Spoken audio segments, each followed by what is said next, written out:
Ligue des champions, quart de finale, retrouvez mes meilleurs pronostics dans cette vidéo. Salut à tous les gars, j'espère que vous allez bien. On se retrouve pour une nouvelle vidéo de pronostics sur la Ligue des champions.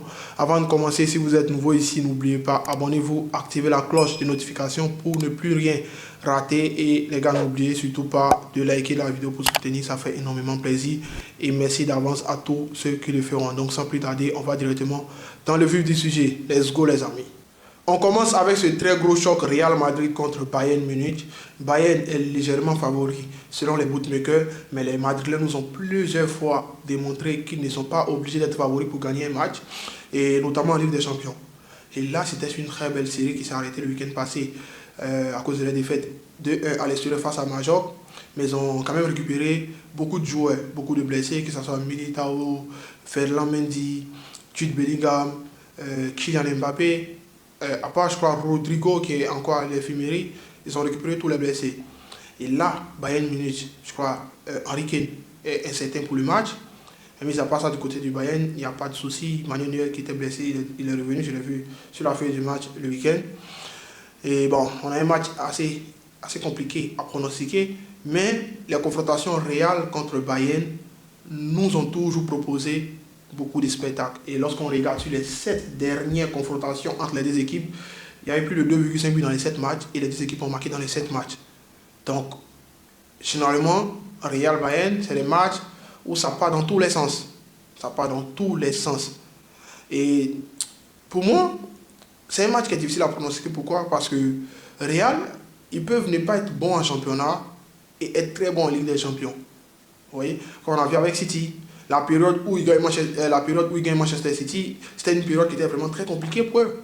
Ils perdent plein de joueurs, Kylian Mbappé qui ne joue pas, ils vont chercher des joueurs dans les centres de formation et ils arrivent quand même à battre Manchester City 5-1 sur les 2 matchs. C'était quand même, moi ça m'a quand même étonné, même si je me disais qu'il y avait une chance qui passe parce que c'est le Real Madrid dans la Ligue des Champions. Et là, Bayern, eux, c'est plutôt le contraire. En championnat, ils cassent tout et même ce week-end, on a vu, ils étaient menés. Ils étaient menés, je crois, 2-0 si je ne me trompe pas, parce que je n'ai pas regardé le match, j'ai juste vu le score. Mais ils ont quand même réussi à renverser le score dans les dernières minutes et ils ont gagné 3-2. Vous voyez? Donc eux, ils cassent tout en championnat, mais parfois en Ligue des Champions, ils sont décevants. Surtout ces dernières années, ils sont quand même décevants parfois en Ligue des Champions. Les matchs de poule, tout se passe bien. Quand on arrive en élimination directe, vous voyez? Donc là, ce match-là, moi je vois un match très ouvert. La défense de Real, ça encaisse trop de buts. Et bon, en même temps, Real, ils sont capables de marquer avec des joueurs comme Mbappé, Vinicius qui retrouve son niveau. Hein. Voilà, du côté des Bayern aussi, il y a aussi beaucoup de qualité offensive. Et Bayern, je n'ai pas peur de dire, hein, c'est la meilleure équipe offensive cette saison. Ils ne font que planter des buts. Ils ne font que planter des buts. Harry Kane, Luis Diaz, Michael Olise, Musiala de retour, Serge Gnabry, même les cracks là, comment il s'appelle, je ne sais pas si c'est Karl ou Kral, je sais pas, même lui il est capable de marquer malgré son jeune âge. Enfin, ils ont plein de joueurs, même Nicolas Jackson qu'on critique pour sa finition, il peut marquer. Donc eux, offensivement, ils n'ont pas de soucis.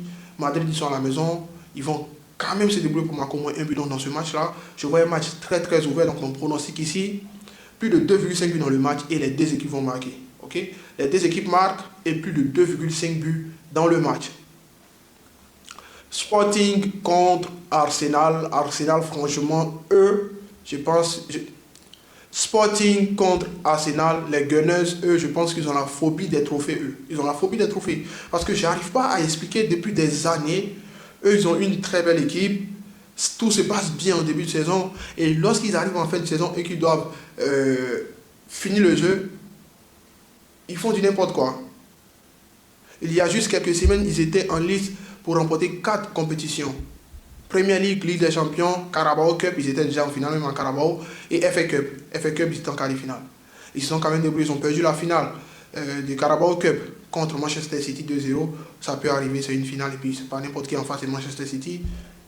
Et ensuite, ils vont perdre en FA Cup, en quart de finale de FA Cup, contre une équipe de deuxième division, Southampton, 2-1. Et moi, ce que j'ai trouvé bizarre avant le match, les bookmakers ont donné une cote de 1,35 à Arsenal. J'ai dit, oh, eux, ils veulent donner de l'argent gratuit aux gens ou quoi. Je ne comprenais pas. Et c'est après le match que j'ai compris. Parce que ça n'a pas de sens. Même si tu joues en Ligue des Champions, le week-end, tu es en plein quart de finale et tout. FA Cup, c'est pas une petite compétition quand même. On parle de l'Angleterre. Ok, donc remporter le FA Cup, ça peut te rapporter plusieurs millions en fin de saison. Donc pourquoi négliger? Ils n'ont pas négligé le match, ils ont quand même perdu face à Southampton. Et là, contre Sporting, actuellement, Sporting qui est en pétard. Et surtout, à domicile, Sporting ne peut plus. Depuis le 6 janvier 2026, Sporting n'a plus perdu un match à domicile. Ils n'ont plus perdu un match. Même match nul, ils n'ont pas encore fait que des victoires à domicile. Et on a vu les remontada face à Bodo Glimt qui gagnait tout le monde. Bodo Glimt, ils ont tapé Manchester City, ils ont tapé Inter, match aller et retour, ils ont tapé l'Atlético de Madrid. Ils ont même tapé même Sporting pendant le match aller à domicile 3-0. Et le retour chez Sporting, ils ont pris cher. 5-0, remontada. Là, et même Sporting, on peut considérer Sporting comme voilà, un peu la bête noire de cette équipe d'Arsenal. Parce que si je me souviens bien, en 2023, en Ligue Europa, Arsenal partait largement favori face à cette équipe-là, mais ils ont quand même perdu contre Sporting. Vous voyez donc, Arsenal, c'est vrai que c'est l'une des meilleures équipes au monde actuellement, mais ils n'ont pas un jeu vraiment flamboyant. Voilà. Et la plupart des buts, ils marquent la plupart des buts sur coup de pied arrêté, sur le corner et tout. Et Sporting, bon, je pense que c'est Arsenal en face, ils ne vont pas essayer d'aller les chercher dès le début du match pour faire le gros plat et tout, non. Ils vont essayer de rester un peu en arrière pour voir ce que Arsenal va proposer et par rapport à ça, ils vont sortir. Parce qu'on a vu ce qu'Arsenal a proposé lors du match du tout précédent, le match face à Leverkusen à l'extérieur. Ils n'ont rien joué, ils n'ont rien proposé à part le penalty généreux qu'ils ont eu en fin de match qui les aide à avoir le match nul 1-1.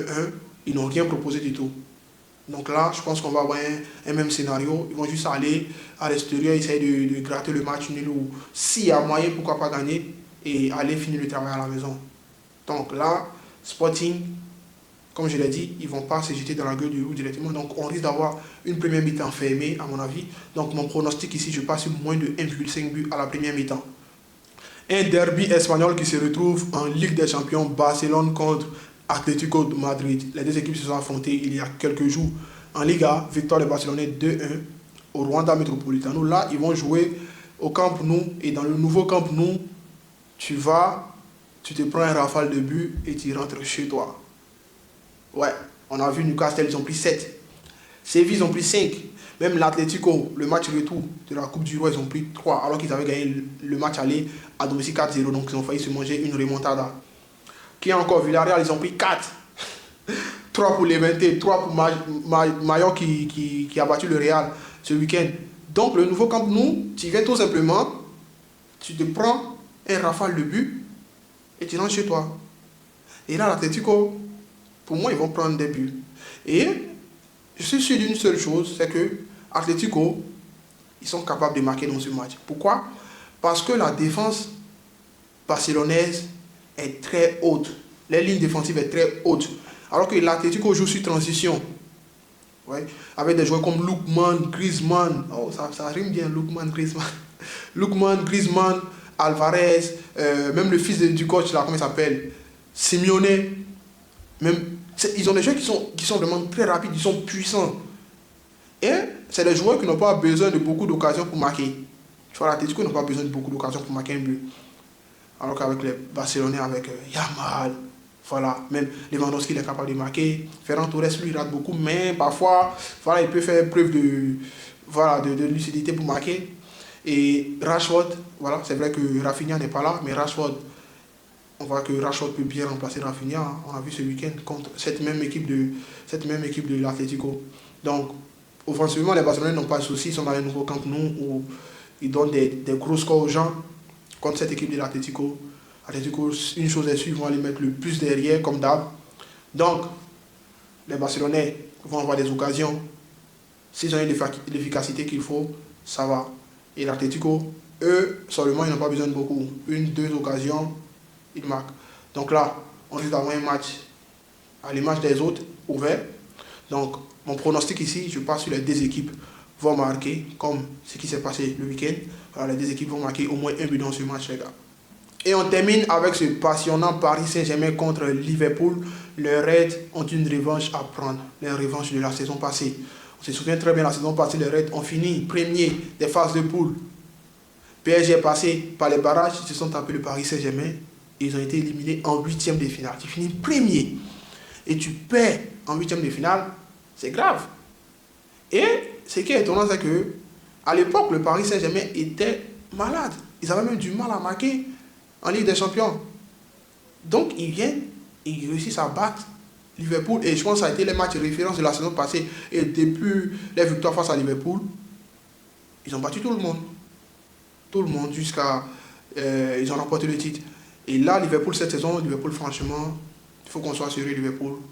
Ils n'ont pas le niveau du Paris Saint-Germain cette saison. Liverpool, c'est trop nul. Même si on est en Ligue des Champions, on va dire, ah ouais, ils peuvent transcender. Non. Liverpool, c'est très nul cette saison. C'est quand même très, très nul. Surtout défensivement, le duo Van Dijk, Konaté, je ne sais pas ce qui se passe. Mais franchement, ils ne sont pas au niveau cette saison. Sans parler même des latéraux. Pas bon, quelques joueurs comme Szoboszlai, Ekitike et Wild sur ces dernières semaines qui se démarquent des autres. C'est compliqué. C'est compliqué du côté de Liverpool. Salah, c'est plus le même Salah qu'on a connu il y a 2 ou 3 ans. Vous voyez, ils ont recruté Isaac. Isaac n'arrive pas Isaac, je pense qu'il ne s'est pas encore adapté parce qu'Isaac, c'est un très bon joueur. On l'a connu depuis Dortmund, même si Dortmund n'a pas beaucoup joué, Real Sociedad et tout. C'est un très bon joueur. On l'a vu avec Newcastle. Mais je pense qu'il ne s'est pas encore adapté à cette équipe de Liverpool.